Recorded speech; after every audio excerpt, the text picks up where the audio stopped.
Mister नुमाली मिस्सेर, आज हम बात करेंगे रक्से बिस्मिल के एक ऐसे पॉइंट के बारे में जिसके ऊपर आपका बिल्कुल भी ध्यान नहीं होगा। और आज के स्टूडियो में आप लोगों को बताऊंगा कि भैया वो कौन सा इंटरेस्टिंग पॉइंट है। खास तौर पे ड्रामे की नेक्स्ट एपिसोड में आपको कौन कौन से इंटरेस्टिंग सीन देखने को मिल सकते हैं। और एक चीज मैं यहां पर मेंशन करना चाहूंगा कि 2021 में अब तक जितने भी ड्रामे लॉन्च हुए हैं, रक्से बिस्मिल मेरी नजर में सबसे टॉप क्लास है। यहां पर लेटेस्ट एपिसोड देखने के बाद ही आप लोग इस चीज को बहुत अच्छे से रियलाइज कर सकते हो कि पूरे ड्रामे में का मतलब जैसे गूज बम्पते और यहां पर बहुत ही कमाल की स्टोरी लेकर चल रहे हैं भैया। और सबसे बढ़ के इससे बढ़ के और क्या बात हो सकती है कि इतने बड़े बजट पे जो ड्रामा लॉन्च हुआ खुदा और मोहब्बत, वो नंबर 1 पे ट्रेंडिंग पे नहीं था, यहां पर रक्से बिस्मिल था। तो ऐसे में भैया कौन से इंटरेस्टिंग फैक्ट्स हैं इस ड्रामे के बारे में आज के स्टूडियो में बताऊंगा। जो नए लोग आए मेरे चैनल पर जल्दी से दबा दें सब्सक्राइब का बटन, पुराने लोग जैसे कहते हैं इंस्टाग्राम पे फॉलो, यहाँ @नुमालिम, क्योंकि आपके सभी क्वेश्चंस के आंसर मैं वहां पर करने वाला हूं। वीडियो करते जल्दी से लगता है कि हम स्टार्ट कर सकें बहुत ही सुपर डुपर रिव्यू। तो चलिए आगे बढ़ते हैं।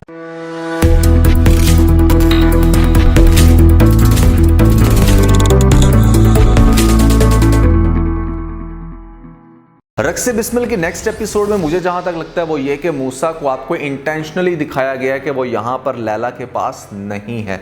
उसकी पीछे रीजन ये हो सकती है कि आपको लेटेस्ट एपिसोड में दिखाया गया कि जहां पर वो नामुराद से पूछता है उन लोगों के बारे में जिसने लैला के ऊपर अटैक करने की कोशिश की। और हो सकता है कि इसको अंदर से खबर मिली हो कि इस तरह से लड़कों की प्लानिंग है या एक बंदे की प्लानिंग है यहाँ पर उसको शूट करने की। इसीलिए आपको लेटेस्ट टीजर में दिखाया गया कि जहां पर तौकीर बहुत ज्यादा हैरान होता है एकदम से मूसा को देख के कि इतनी रात को तुम यहां पर अचानक से कैसे फटक गए।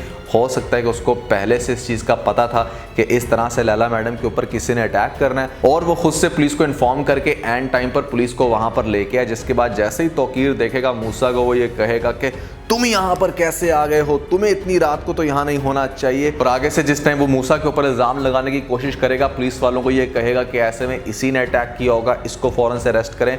तो पुलिस वाले उसको अरेस्ट नहीं करेंगे, बल्कि हो सकता है कि तफ्तीश में बिठा दें यहाँ पर तौकीर को और उसको ये बताएं कि एक्चुअली में इसी ने तो बताया है कि अटैक किसने किया, और हम उसको सर्च करने की कोशिश करें, या हो सकता है कि बंदा फौरन मौके पे अरेस्ट हो जाए। अब ईसा चूंकि मूसा को घर वापस लाना चाह रहा है और वो उस औरत को ढूंढने की कोशिश कर रहा है जिस औरत की वजह से यहाँ पर मूसा ने शूटिंग की और यहाँ पर मूसा को घर से बाहर निकाल दिया गया, तो उसकी इन्वेस्टिगेशन इन प्रोसेस है। लेकिन उसकी इन्वेस्टिगेशन जैसे जैसे आगे बढ़ रही है, जैसे जैसे उसे पता चल रहा है उन बंदों का, और वो यहाँ पर उसी घर के चक्कर लगा रहा है जिस घर में सकीना आई थी, तो यहाँ पर वो जो लड़के हैं जिन्होंने आप कह लो कि चांदपुरी या सरंगा, वो जो जेल के अंदर बंदा दिखाया गया था, उससे रिक्वेस्ट की थी कि हाँ ठीक है, हर तरह से वो नहीं मेंशन करेंगे कोई भी नाम के मूसा ने इस तरह से गोलियां चलाई, वो दोबारा से सरंगा को कहेंगे और सरंगा की तरफ से ये रिपोर्ट आएगी नामुराद के पास कि भाई इस तरह से मूसा का जो भाई है ईसा, वो बहुत ही ज़्यादा इन्वेस्टिगेशन कर रहा है, जिसकी वजह से आपको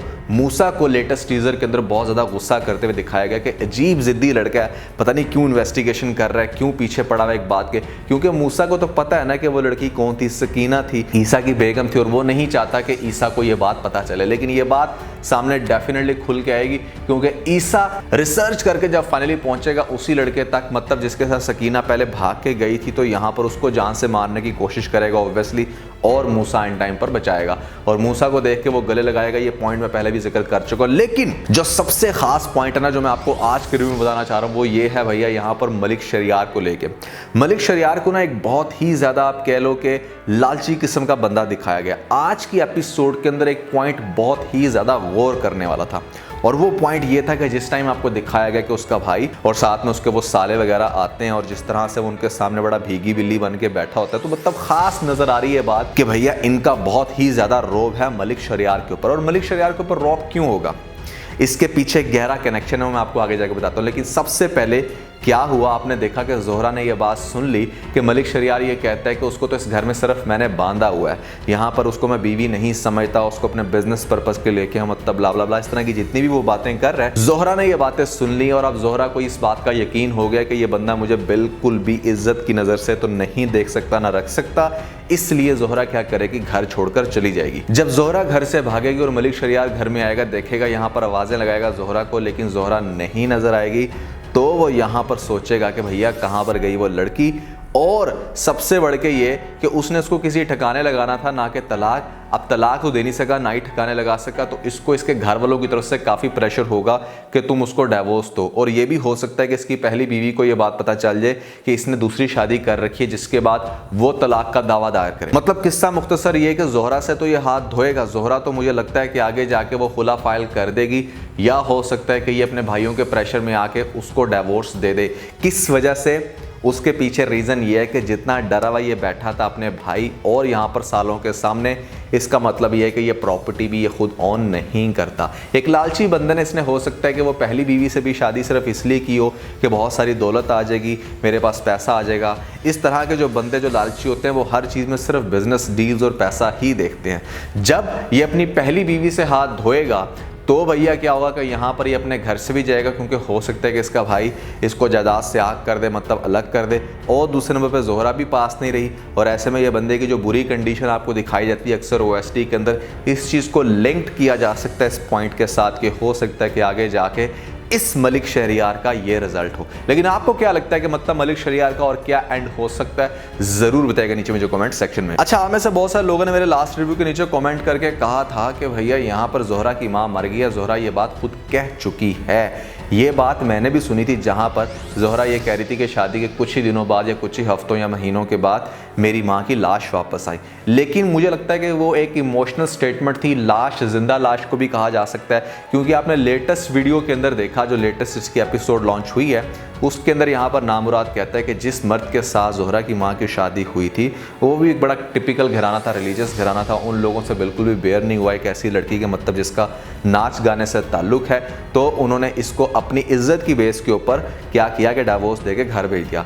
दैट मीन्स कि देयर इज़ पॉसिबिलिटी कि जोहरा की माँ अभी तक जिंदा हो और वो कहीं पर रहती हो और जोहरा को इस बात का पता हो, और किसी मजबूरी की वजह से आप कह सकते हो कि यहाँ पर वो जोहरा अपनी माँ के पास नहीं रह रही थी और ऐसे में उसी औरत के पास रह रही थी जिसका उसकी माँ के साथ कनेक्शन हो सकता है, वो जिसको ये लोग अन्ना जी कहते हैं। तो अन्ना जी के साथ जोहरा की माँ का कोई कनेक्शन हो सकता है, जिसकी वजह से जोहरा की माँ ने अन्ना जी के पास रखा था जोहरा को, और यहाँ पर वो उसके अकॉर्डिंग चल रही थी। तो मतलब इस तरह की स्टोरी हो सकती है, और आगे से जाके आपको दिखाया जा सकता है जिस टाइम खास तौर पे जोहरा का कोई और ठिकाना ना हो तो वो वापस जाए अपनी एक्चुअल माँ के पास। अब उसकी एक्चुअल माँ के पास जब वो जाएगी तो वहाँ पर डेफिनेटली उसको बहुत सारी चीज़ों का सामना करना पड़ेगा। लेकिन जो यहाँ पर इंटरेस्टिंग पॉइंट है वो ये कि आपको नेक्स्ट एपिसोड में एक और बड़ा खास पॉइंट देखने को मिलेगा, जहाँ पर तौकीर और मलिक शहरियार आपस में बैठे हैं कि मतलब नाकाम हो गए। उसको भी दिखाया जा रहा है कि वो भी नाकाम हो गया जोहरा को कैश करने की सूरत में, और यहाँ पर तौकीर भी अपनी लैला मैडम को नहीं मार सका। तो लैला मैडम मुझे लगता है कि शायद नहीं मरेंगी, उस पर अटैक ज़रूर होगा, और उस अटैक से कौन बचाएगा? यहाँ पर मूसा। अब मूसा ने चूंकि बचाई है जान किसकी? लैला मैडम की। तो लैला मैडम का भी तो बनता है ना कि यहाँ पर मूसा की जो भी प्रॉब्लम है, जिस वजह से वो इतना डाउन हो गया, के पास यहाँ पर बॉडीगार्ड की नौकरी कर रहा है, तो वो भी उसकी प्रॉब्लम को रिजॉल्व करे, जिसकी वजह से मैंने आपको बहुत पहले बता दिया था कि ये लैला मैडम ही जाएगी मूसा के घर, और मूसा के घर जाके माँ को सारी सच्चाई बताएगी, जो कि इवेंचुअली मूसा का बाप भी सुनेगा और उसे इस चीज़ का एहसास होगा कि वो अपने बेटे के साथ क्या कुछ गलत करता फिर रहा है। और इवेंचुअली आपको ये भी दिखाया जा सकता है नेक्स्ट एपिसोड में कि आगे जाके मूसा शादी कर लेगा, निकाह कर लेगा। जब उसकी तलाक हो जाएगी, मतलब जब जोहरा यहाँ पर खुला फाइल कर देगी शहरियार के खिलाफ, तो आगे जाके जोहरा और मूसा शादी कर लेंगे। तो ड्रामा खासा इंटरेस्टिंग है। यहाँ पर स्टिल बहुत सारे ऐसे उतार चढ़ाव आपको दिखाए जाएंगे जिनको देख के आप लोग काफ़ी इंजॉय करने वाले हो। मैं पर्सनली इस ड्रामे को बहुत ही ज़्यादा इंजॉय कर रहा हूँ। स्टोरी बहुत ही कमाल की, साथ में डायलॉग भी सुपर्ब्स हैं। कभी कभी मुझे यकीन नहीं आती ये बात कि मतलब दोनों राइटर सेम हैं। यहाँ पर हाशिम नदीम ने लिखा है रक्से बिस्मिल और खुदा और मोहब्बत भी, जबकि खुदा और मोहब्बत इतने बड़े बजट का ड्रामा था, उसके डायलॉग ज़्यादा सुपर्ब होने चाहिए थे, उसके अंदर ये गहराई होनी चाहिए थी जो आपको रक्से बिस्मिल में देखने को मिल रही है। लेकिन क्यों नहीं रखे गए भैया वहाँ पर इस तरह के डायलॉग और इस तरह की गहराई? आप लोग ज़रूर बताइएगा नीचे मुझे कमेंट सेक्शन में। आज के एपिसोड को मैं थोड़ा सा मजीद डिटेल से डिस्कस करूँ तो यहाँ पर मुझे दो सीन्स बहुत ही अच्छे लगे, जिसमें पहला जोहरा का वो रिएक्शन जो उसने मलिक शहरियार को दिया, जिस तरह से उसने मलिक शहरियार की इंसल्ट की कि तुम्हारे जैसे बेगैरत मर्द ही होते हैं जो अपने घर की औरतों को बिजनेस डील्स में यहाँ पर खर्च करते हैं। और दूसरे नंबर पे मतलब यहाँ पर जो उसने बहुत ही कमाल की बात की वो ये है कि मैं थूकती हूँ तुम जैसे मर्दों के ऊपर, और वाकई थूकना चाहिए ऐसे मर्दों के ऊपर, क्योंकि ये मर्द तो होते नहीं हैं।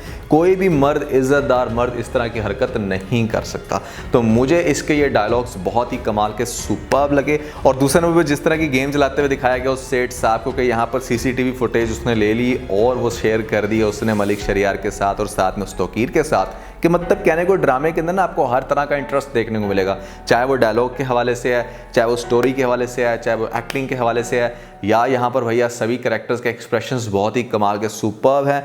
ओवरऑल रक्से बिस्मिल अब तक के जितने भी ड्रामे लॉन्च हुए हैं 2021 के अंदर मेरे ख्याल से यह टॉप पे है। अगर आपने रक्से बिस्मिल अभी तक नहीं देखा या नहीं स्टार्ट किया तो आई वुड हाईली रिकमेंड कि आप ये ड्रामा आज से ही देखना स्टार्ट कीजिए। तो आज के लिए बस इतना। अगर आपको स्टूडियो के अंदर कोई एक पॉइंट पे अच्छा लगा तो आप स्टूडियो को लाइक जरूर कीजिएगा और अपने दोस्तों के साथ ज़्यादा से ज़्यादा वीडियो को शेयर करने की कोशिश करें, स्पेशली उन दोस्तों के साथ जो पाकिस्तानी ड्रामास के बहुत बड़े फैन है। चलिए तो सब्सक्राइब बटन के ऊपर जरूर क्लिक कीजिएगा और कॉमेंट सेक्शन में मुझे अपना फीडबैक देना मत भूलिएगा। और ये सारे काम करने के बाद आप बेल जरूर प्रेस कर लीजिएगा ताकि लेटेस्ट अपडेट आपको सबसे पहले मिल सके। इसके साथ ही अपना बहुत सारा ख्याल रखें। Stay motivated and God bless you.